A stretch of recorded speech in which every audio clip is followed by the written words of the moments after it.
కాదమ్మా, ఇప్పుడు నువ్వు గ్రూప్ లో ఉన్నా అన్నావు, ఇంతకు ముందు మాట్లాడినా గ్రూప్ లో ఉన్నప్పుడు మీరు ఎందుకు చెప్పలేరు అది? అంటే వాయిస్ ఇక్కడ పెడుతున్నా అన్నావు. నా పని నాకే ఉంటది, ఇక బిజీ ఉంటా. మొన్న నిన్న మా బాబుని బియ్యానికని పంపించిన, 1/2 అవర్ సతాయించిండు. నేను వచ్చిందనుకో బాగుండదన్నా. అంటే ఎందుకు సతాయిస్తాడు? సబ్బులు కానీ నువ్వు పప్పు కానీ తీసుకుంటే ఇయ్యను.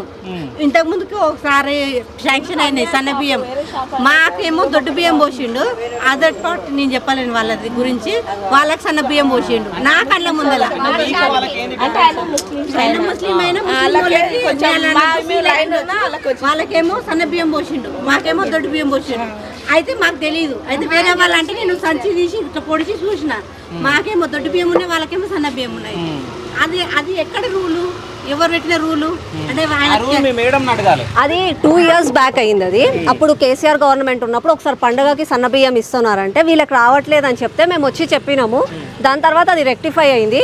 కానీ ఇప్పుడు చెప్పిన ఇష్యూ మాత్రం నాకు ఇప్పుడే తెలిసింది. నేను మొన్న 1 week బ్యాక్ కూడా వచ్చినాను కానీ నాకు చెప్పలేదు నాకు.